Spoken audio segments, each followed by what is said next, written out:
Welcome everyone to this Monday, September 16th installment of the Kentucky Kid. I am your host, as you know by now, Kelly Berry. Thank you so much for joining me here. Got a lot coming your way. College football, full swing. NFL, full swing. Major League Baseball, speaking of swinging, they're actually coming to a close. Get those predictions to you here in just a second, as well as the weekend wrap-up.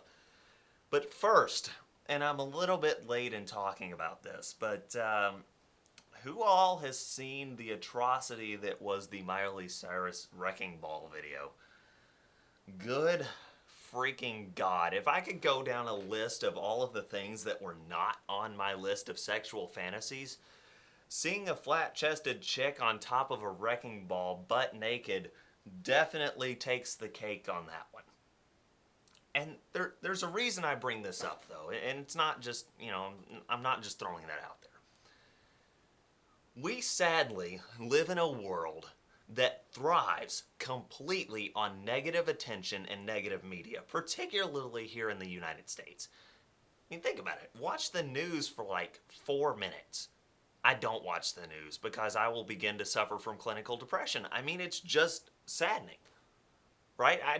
I would rather not be depressed my entire life. I don't watch the news unless it's Fox, and then I get a good laugh. But we thrive on negative publicity, and that can be in anything. That can be with music videos. That can be with news. That can be with politics. Sports is a good example, all right? Look back at Johnny Manziel's offseason. We would probably still be talking about him since he won the Heisman a year ago. But we wouldn't be talking about him nearly as much as we are now if he had behaved exactly how he was supposed to. Rob Gronkowski, if he had not posted all those shirtless pics of him drinking beer in the offseason, yeah, we'd still be talking about him because he's one of the better tight ends in the league, but not nearly as much as we have been. But speaking of Johnny Manziel, he was actually in the news positively for once this week. I mean, he posted, granted it was in a loss, and yes, he had 2 turnovers, but he posted some gaudy numbers against a defense that's supposed to be pretty solid. Had 562 total yards, 5 passing touchdowns, and his best target, Mike Evans, 7 catches, 279. As I'm watching this game, though, between Texas A&M and Alabama did end up winning 49-42. A few takeaways. Number 1, Alabama's offense is really, really good. Really, really good. I'll get to that here in a moment. But as good as their offense is, and as improved as the interior of that line is, their defense, particularly the secondary, is awful. Just awful. A quote from, and I hope I'm getting this name right, Yvonne Mazel from ESPN says, quote, "Some of us are old enough to remember when the SEC played defense. It is way too easy to say that the conference's 7-year streak of BCS championships will end this season, but 3 weeks in, Alabama's defense is in tatters, Georgia has allowed 68 points in 2 games, and LSU, well, they still have a lot of holes to say the least." This defense gave up big play after big play. Hence, Mike Evans, a sophomore, had 279 yards catching in 1 game against an SEC defense. It's pitiful. I'm not saying that Alabama's not going to win the BCS championship. I still think they will. But they have got to get this secondary in a lot better shape, because otherwise they're going to look about as bad as Miley Cyrus did naked on a wrecking ball. But their offense looked pretty good. Their offense was very attractive, very sexy. TJ Yeldon finally showed up. 25 carries, 149 yards, a touchdown. This guy is scary good. I don't think he's ever going to be as good as Trent Richardson. I'm not ready to put him on that platform yet. But I will say this, he's faster than Trent Richardson. He's a lot faster than Trent Richardson. Maybe not a lot faster, but he is faster. And he's probably got better hands out of the backfield than Richardson did, and that's a scary proposition. He doesn't hit the hole as hard, he's not as strong, but Yeldon's still a pretty darn good running back. A.J. McCarron, solid performance. Nothing that really told me he was going to be a Heisman contender. I still don't think he's at that platform yet, especially considering you have guys like Teddy Bridgewater that I've been talking about, James Winston, Marcus Mariota. I'll get to him here in a second. But nonetheless, a very solid performance from the senior quarterback. And speaking of solid performances, both offenses combined for 1,196 yards in this game. When was the last time we had an SEC game go nearly 2,000 yards of total offense? It has been a while. Could this be the year the SEC goes down? Again, go back to Yvonne Mazel. The SEC, and this is in quotes, the SEC had better watch it. The Pac-12 looks as strong as it has been in years. Oregon, nestled safely at number 2, did at home to Tennessee what it did to Virginia on the road the week before. Now, granted, you have to take into perspective the fact that it is Tennessee and it is Virginia, and those two are not upper echelon programs this year by any stretch of the imagination. But winning 59-14 at home and 59-10 on the road in back-to-back weeks against Division I schools in BCS conferences, that's got some merit to it, even if it is Tennessee and Virginia. And speaking of Oregon, could their quarterback be a Heisman frontrunner now? Look at the stats. 2 games, nearly 900 yards passing, 7 touchdowns through the air, no interceptions, 4 rushing touchdowns. This guy is the best dual threat quarterback in the country right now in college football, and it's not even close. It's not even close. Some people may make the debate for Taylor Martinez out of Nebraska. No, don't throw me that bullcrap, because Marcus Mariota, and this is nothing against Martinez, Marcus Mariota is the boss when it comes to dual threat quarterbacks. And he is going to be one heck of a pickup for some lucky NFL team. I can go ahead and tell you that. And wouldn't it be great, speaking of that, if he got drafted by the Eagles? Just think, Chip Kelly united with his former quarterback, who's a dual threat guy, put him basically in the same position that he was in at Oregon. Great quarterback, great running back, speedy wide receivers. Give him a couple years to break into the NFL, since Michael Vick's probably got 2 or 3 years left in him. Man, I really hope that works out. I really do, because that would be sweet to watch. But keep it in the Pac-12 for a second. Every year it seems like there's this one team that emerges from the ashes of the unranked teams or from the bottom barrel of the top 25 and somehow skyrockets with a snap of a finger into BCS title contention. Now, granted, it's only 3 weeks in. Sorry. The reason I was thinking 2 is Oregon's had a bye week.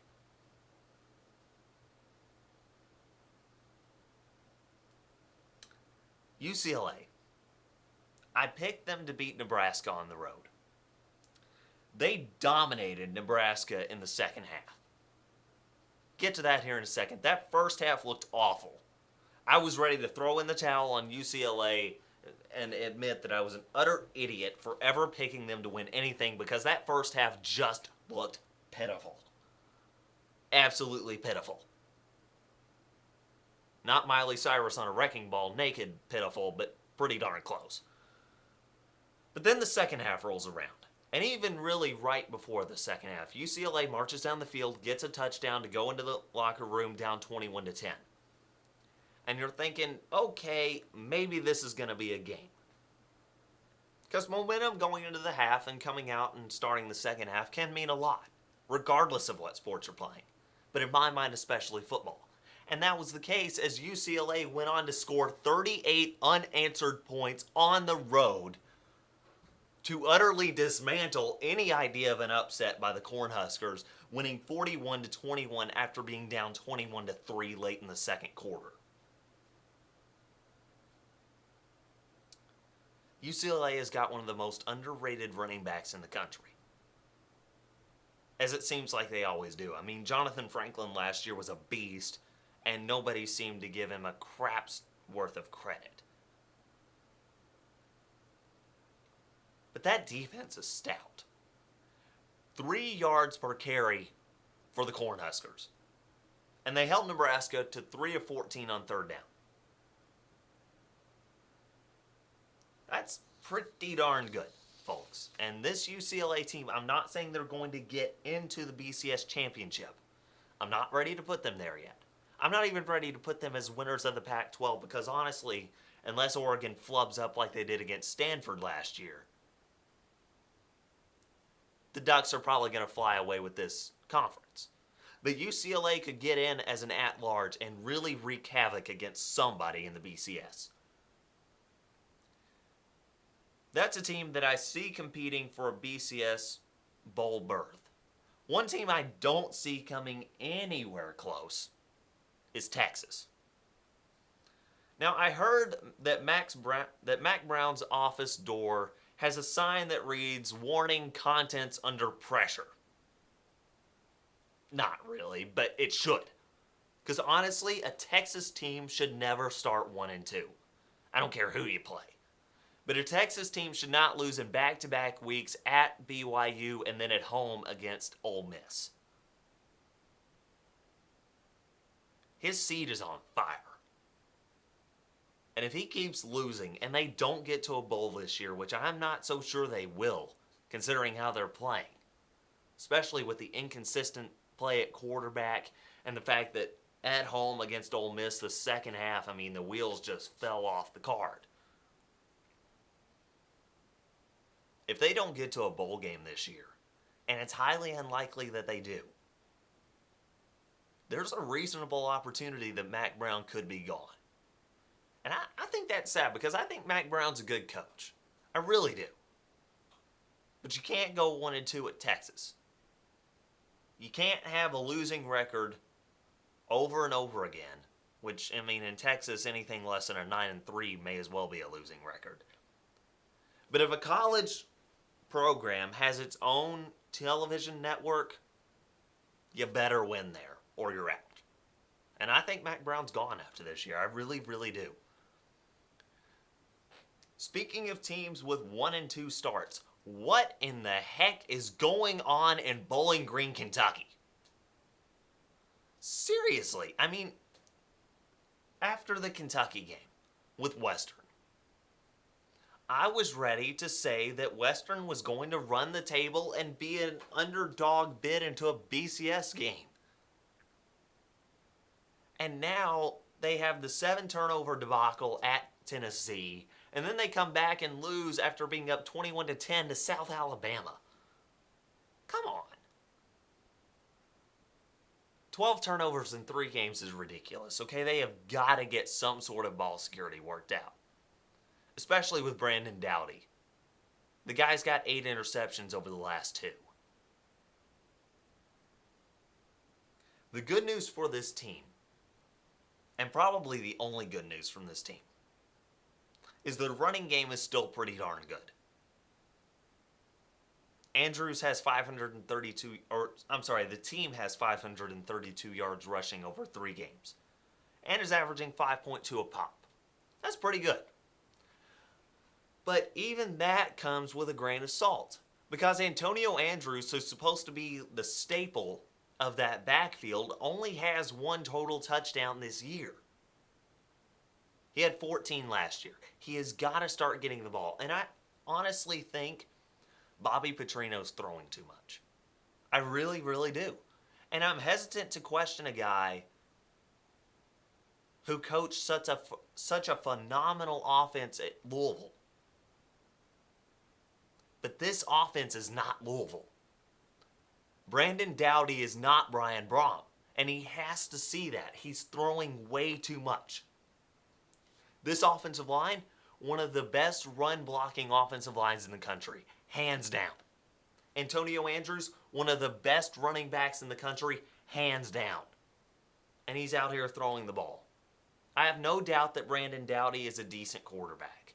but he's thrown eight interceptions over the last 2 games. If they're going to win, they have to be a run-first team. And then when a defense is keying in on the run, then do a little play action, a screen here and there or something. But don't make Brandon Doughty win a game for you, because he's not going to do it. At least not now. He has to get his confidence up, but until he does, take some pressure off of him, run the football. I still think this team can win the Sun Belt, though. I really, really do. They have to get behind this offensive line, though, and they just have to gash teams like they did against Kentucky. They just have to sit back and be content to have old school, smash mouth football. They've got to do it. You have to do what works. Keep it in state for the Governor's Cup. Now, granted, I thought this game was going to be absolutely 100% unwatchable. I thought Teddy Bridgewater would come out, throw the ball all over the yard, they would run the ball down Kentucky's throat. I had a score prediction of 49-10, folks. It really wasn't that bad of a game. Unless you like offensive firepower, in which case this game was not for you, especially the first half. UK's defense looked a lot better than I thought. They held Bridgewater to 16 of 28, 250 yards, only 1 touchdown through the air. They held Louisville to 148 yards in the first half. That's pretty good. But on the flip side of that, there's some concerns for Louisville, okay? They still have not figured out the running game. They still haven't figured it out. They're not firing on all cylinders. But here's a scary thought. Their offense statistically has been pretty good over the first 3 games. Okay, they ended with 492 yards of total offense against Kentucky. Now, granted, they only had 27 points to show for it.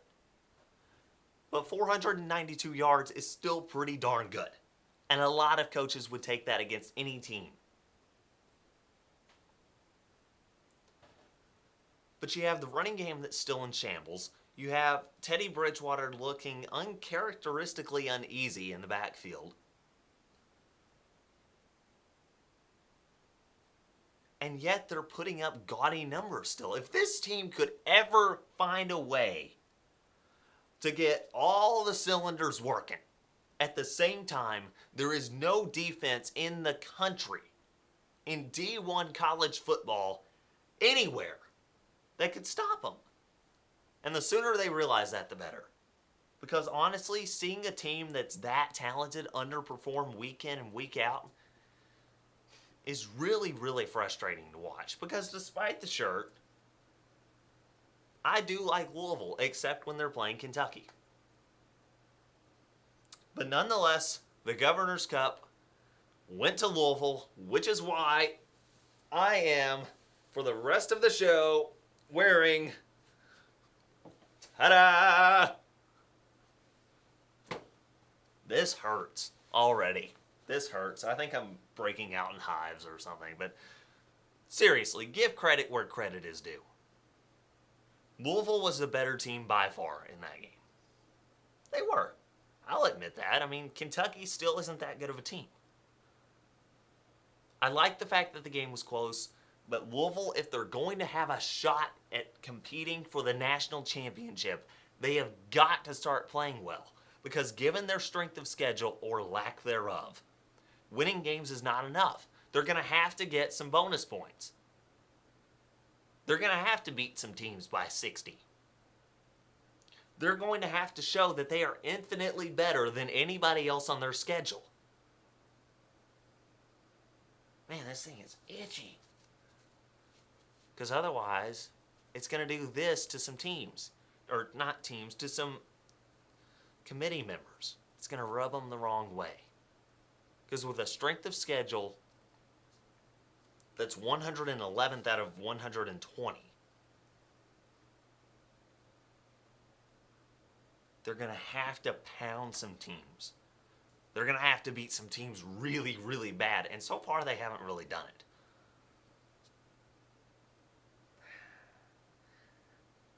I started this segment with Western. I'll end the college football segment with Western. As far as the rest of the year is concerned, and I'm probably a little optimistic for the Hilltoppers, but I think they end 10-2. I think they win out. Louisiana Monroe is not as good as I once thought. I don't think Louisiana Lafayette is as good as anybody once thought. And Western has some time to correct some very correctable mistakes. All they have to do, like I said, they have to run the ball more, and Brandon Doughty's got to figure out how to not throw it to the other team. It's that simple. Because the defense is good enough to win games, and the offensive line is good enough to open huge holes for Antonio Andrews and company. And Brandon Doughty's a good enough quarterback to not make a lot of mistakes if he's only asked to throw the football 15, 20, 25 times a game. Kentucky, I still have them with 2 wins. The performance against Louisville has not changed my mind on the win outcome for this team. Granted, I think they'll compete in more games. And then, speaking of which, the upcoming game against Florida could be interesting. I'm not calling Kentucky to win. I'm not stupid. I'm not going to be put in a straitjacket and sent to the nearest asylum. I'm not picking Kentucky to win this game, period. So don't take that as such. What I will tell you is that Florida's offense is terrible. And Kentucky's defense held a very potent yet struggling Louisville offense to 27 points. Again, not saying Kentucky's going to win. I'm not even sold that this is a good defense yet. What I am telling you, what I am sold on, is it's a better defense than I once thought. And finally, with Louisville, I still have them running the table. Look, they're the only top 25 team in the country without a top 25 opponent on their schedule. Their strength of schedule, that's a laughable statement. They don't have a strength of schedule. Again, it's 111th out of 120. So I have them going undefeated. They really should not have a problem with that. The only teams that I can even see remotely giving them a big issue, Cincinnati, UConn, and maybe Houston. Maybe, but that's a stretch. Really, probably only Cincinnati.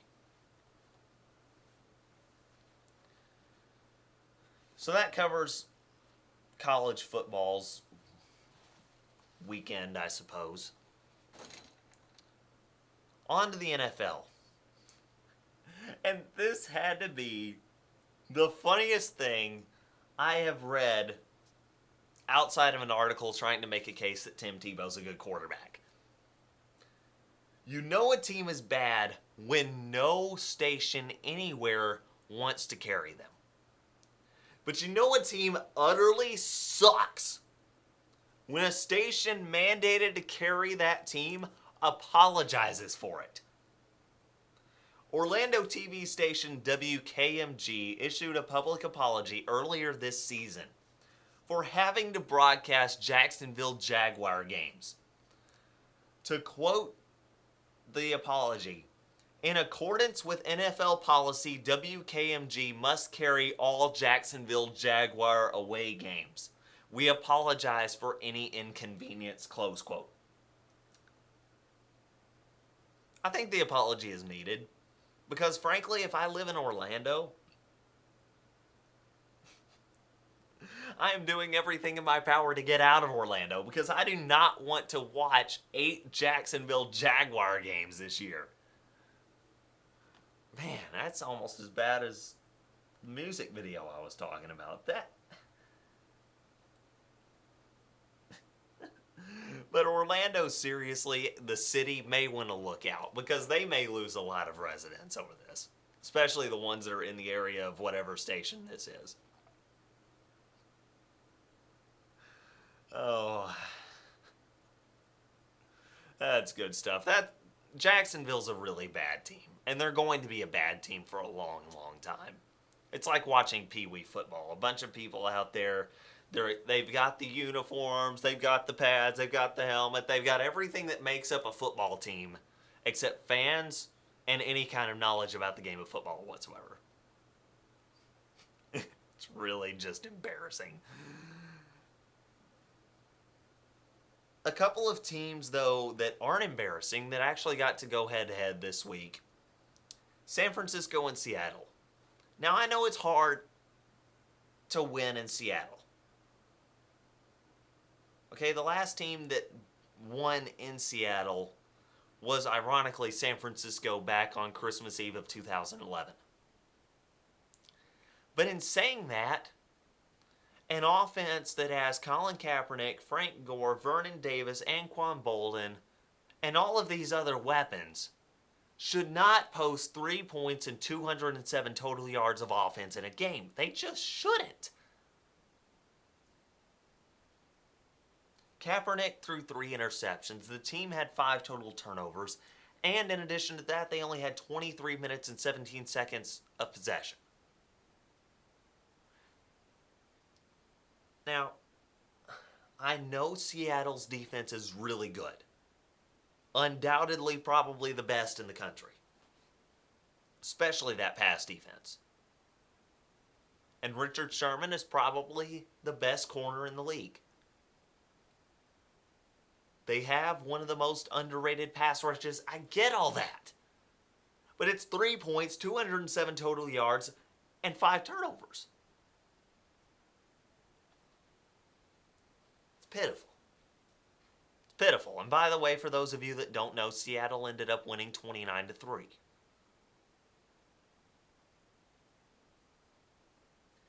So that was a pitiful performance. Again, thriving on negative publicity, negative news.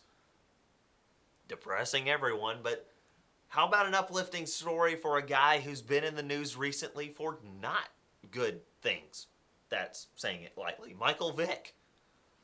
All right, at the beginning of this season, I thought sincerely that Michael Vick would have a good year this year. And the reason why is because he's a roller coaster of inconsistency. He'll have a really good year, a really bad year, a really good year, a couple of really bad years, a couple of really good years, so on and so on. His last 2 years have been really, really crappy. So he's due for a good one. But even this start has surprised me a little bit. Granted, he has not gone against the best defenses in the country. Washington, San Diego. But still, 38 of 61, 631 yards through the air, 4 touchdowns, no picks. That's the big stat because remember, turnovers was a huge, huge problem for him last year. And he's also ran 15 times for 77 yards and 2 scores.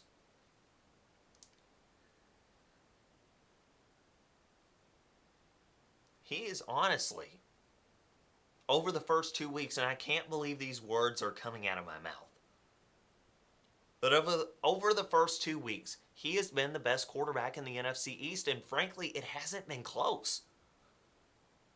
RG3's start has been terrible. I'll get to that here in a second. Eli Manning is throwing way too many interceptions, and Tony Romo, if you want to talk about a roller coaster of inconsistency, he's like the death ride Nazi train of inconsistency. You know, the roller coaster that you see at some rinky-dink park that sincerely looks like it's about to collapse on top of itself if someone over 300 pounds steps in a cart. That kind of inconsistency. But moving on, RG3. Statistically, he has not been bad. Okay, he's completing 63% of his passes. That's pretty good. He's thrown for 649 yards. That's pretty good. He's thrown for 5 touchdowns in his first 2 games. That's pretty good. But I was watching the defense. Okay, and I did not get to see the Week 1 game against Philly. But I'm watching Green Bay's defense play against him, and here's what I see. That play action read or that read option play that they thrived on last year, doesn't work this year at all. And the reason why is because RG3's knee is so bad, teams do not honor his ability to run. And for good reason. He isn't running at all. I saw one run from him where he tucked it and tried to run, and the dude looked slower than a lot of quarterbacks in the league. He looked about as slow as Jared Lorenzen on a quarterback draw, folks. It was bad. And it's hard to run on one of those knee braces. I'm not faulting RG3 for his start, though he is throwing a few too many interceptions and a few too many questionable passes. What I'm faulting is the coaching staff, all right? You've got a guy who's technically listed as a dual threat quarterback, but your system last year had him running play action read option plays. And last year he could do it because he was fast, and this year he's not fast at all, and you're trying to run the exact same playbook. You've got to scrap last year's playbook, guys. Shanahan has got to take all of the read option plays from a year ago and burn them until RG3's knee comes back to 100%. Because he can't run, and teams know that, and they're going to key in on Alfred Morris, and they're just going to send all sorts of blitzes on Washington's offensive line, which honestly you don't even need to blitz Washington's O-line. It's so pitiful anyway. I mean, there are holes in that offensive line in the passing bubble, that pocket, that are big enough to drive a tanker through.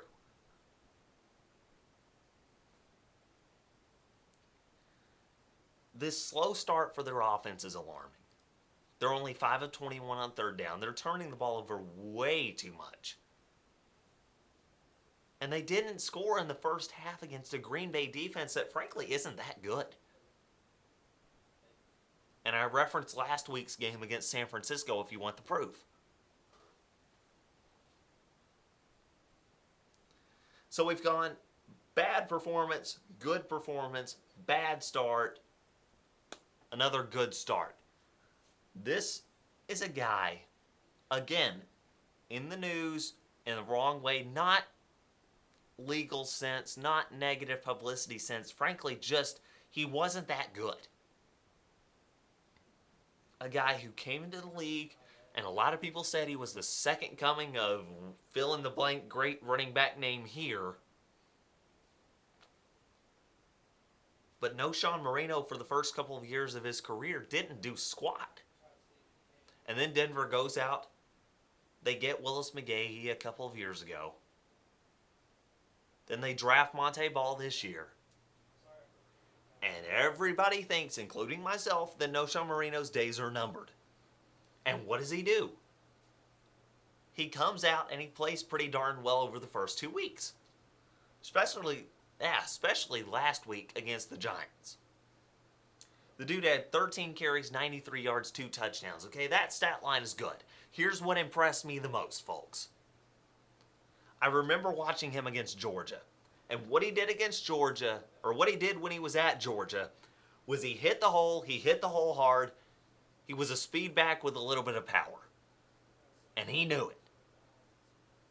And then he comes into Denver in his first couple of years, he tries to play the role of the tap dancer and doesn't do squat. Now, frankly, obviously, he's a slow learner because it took him at least 3 years to figure out, hey, I have to run through the hole instead of dilly-dallying my way through it. But if he can continue performances like this, then he should be the staple of their backfield for years to come. Because he's fast, he can hit the hole with conviction. He's got some power. He's gotten stronger since his days at Georgia. He's got good hands out of the backfield, and he knows how to block. That's what you need. Those are the 5 things that you need, other than ball security, which he's pretty good at that too. Those are the things you need in a running back, and he's got them. I'm not saying he's a Pro Bowler every year. I'm not saying he's going into the Hall of Fame. But he's a good running back. And he's a good running back on a good team. Denver's a scary good team this year, folks. Especially their second half. Against the Giants last week and the Ravens the week before, they have gone to the locker room. Against the Giants, they were up 10-9. Against the Ravens, they were down 17-14. In the second half, Denver has outscored the Giants and the Ravens 66-24. Do yourself a favor and let that number sink in for just a moment. For just a moment, sit back and ponder a team that is averaging beating its opponents in the second half 33-12.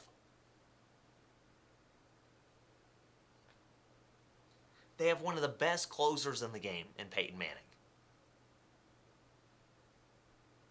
who's completing this year nearly 70% of his passes, right at 67. 769 yards, 9 touchdowns, 0 picks. Okay, last year, the one hiccup for this team in the regular season was their start. Okay, remember, I believe they started either 2-3 or 3-3, and I think it was 2-3. And Manning was throwing all sorts of interceptions based on Peyton Manning standards, and we were all like, okay, maybe he can't throw anymore. Busted move, time for Denver to find another quarterback, and then bam! They go 13-3 last year, and they're really one catch away from getting to the Super Bowl.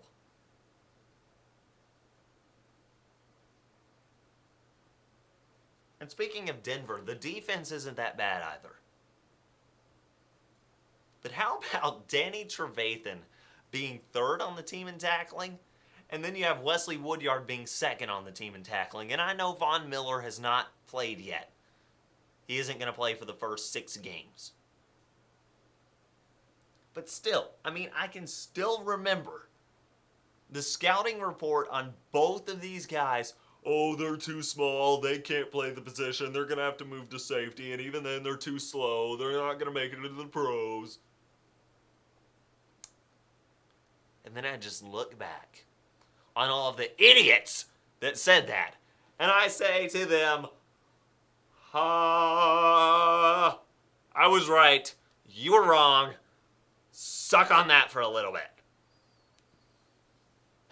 But they won't, because I don't think I have any professional scouts in football watching this show yet. But I will.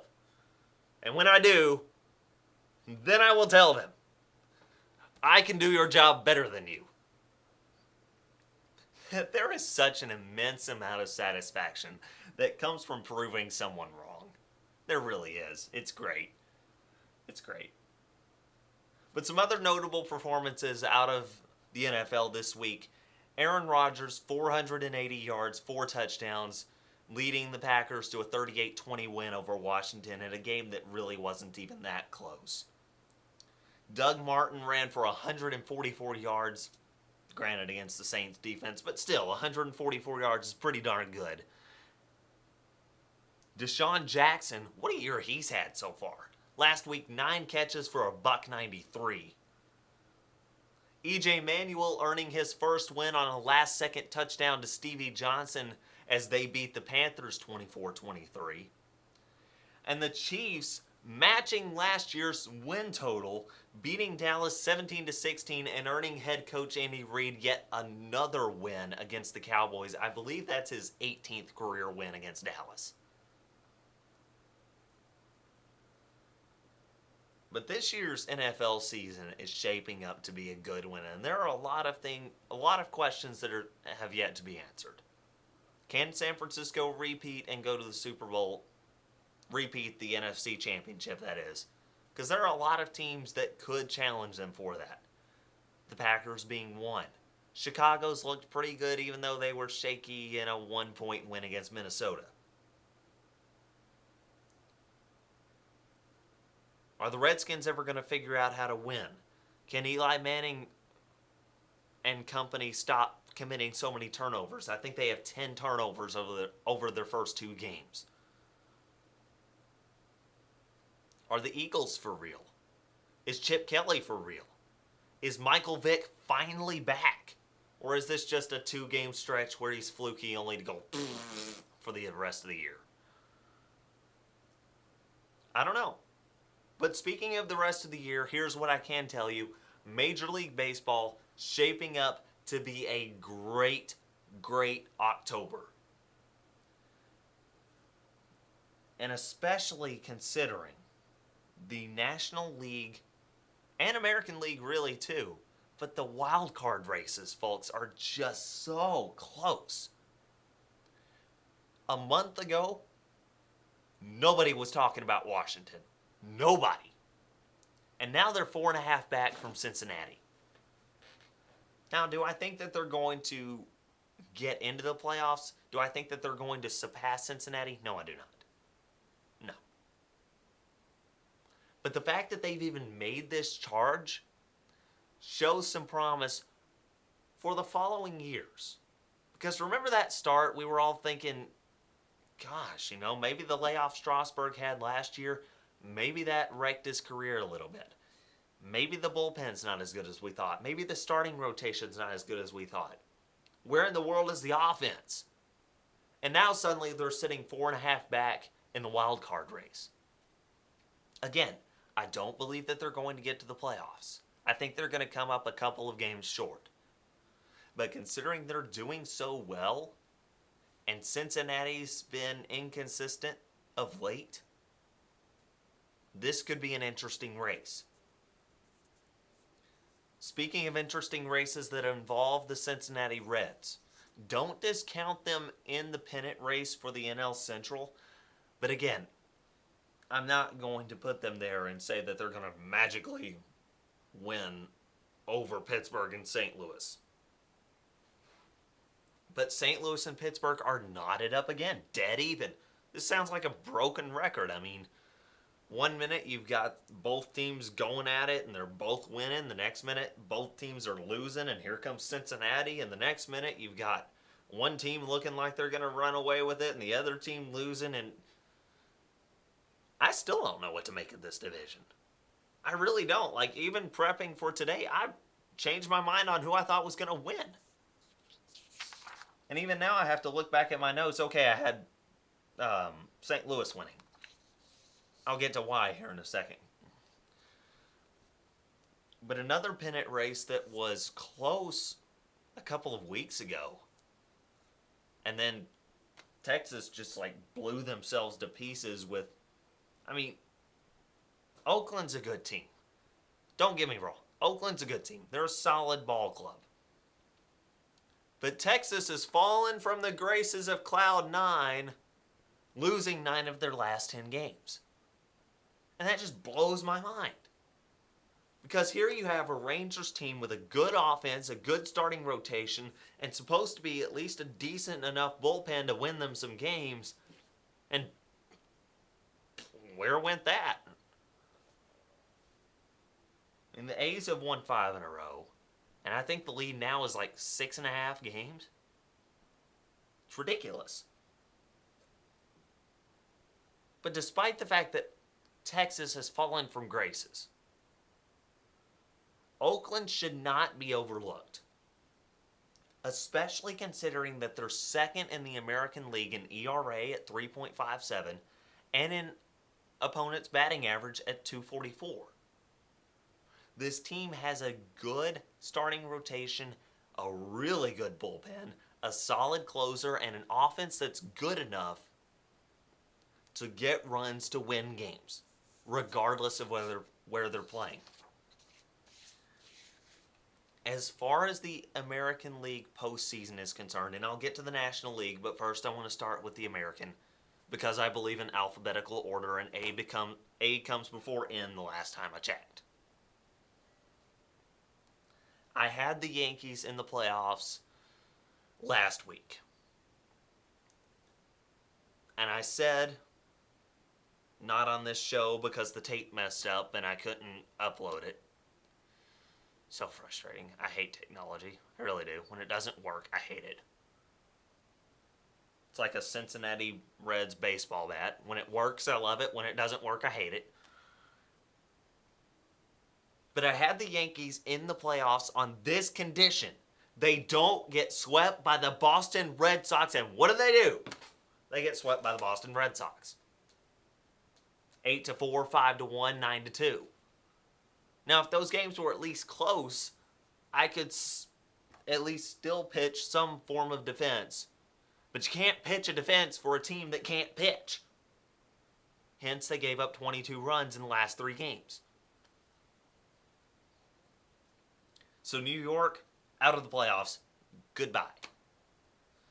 So who do I have in?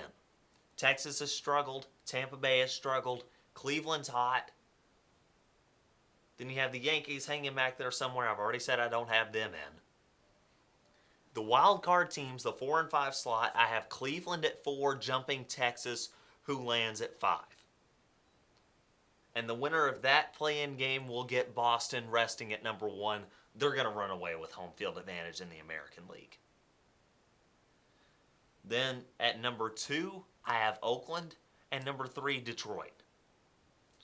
And I had to switch these two because Detroit has lost, I believe, 7 of their last 10. Detroit's got some time to rebound and possibly take the number 2 spot. But I really don't think that home field advantage in this series between Oakland and Detroit matters a whole lot. Now, granted, both teams would tell you that they would rather play at home. That's obvious. But Oakland's a solid ball team on the road, and Detroit's a solid ball team on the road for different reasons. Oakland can pitch anywhere, Detroit can hit anywhere. It's going to be a very, very good series to watch if it holds up like I think it will. Which it should, because I don't think either one of these teams are going to get beat out by anybody else in their division, and neither of these teams are going to beat out Boston for number 1. So this series is probably set. The only thing that isn't set is where it will be played. But either way, going to be a very, very good series to watch because, as I said, Oakland's good enough to pitch anywhere and Detroit's good enough to hit anywhere. Moving on to the National League. Now, I said I did not believe Washington is going to jump Cincinnati. I have Cincinnati in the playoffs. But I have them at the 5, and I have them playing Pittsburgh, who's at the 4.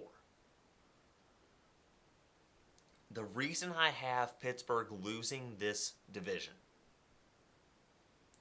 is because their schedule, their closing schedule, has 6 games against Cincinnati, who's still a good ball club, albeit they're inconsistent. That's obvious. I've harped on that long enough. But St. Louis' schedule is really pretty easy to finish.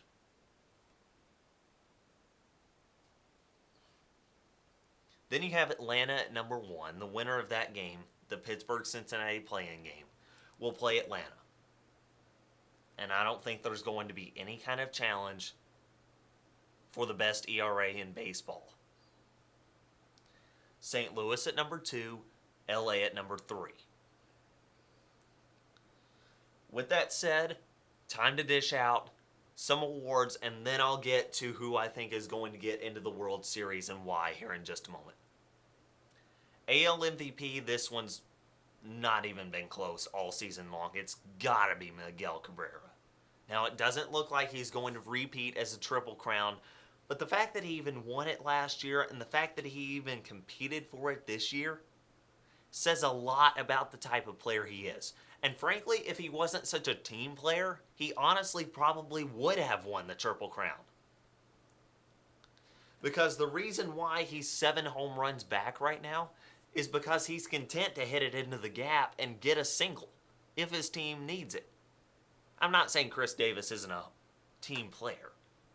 I'm saying Miguel Cabrera cares so much more about his team than himself that he's willing to sacrifice a Triple Crown for the betterment of the Detroit Tigers. And I like players like that. I really, really do. I can respect that. The NL MVP has been a little bit closer. I've got to go with Andrew McCutchen, though. And the reason why, he's got a good batting average. Granted, he only has 19 home runs.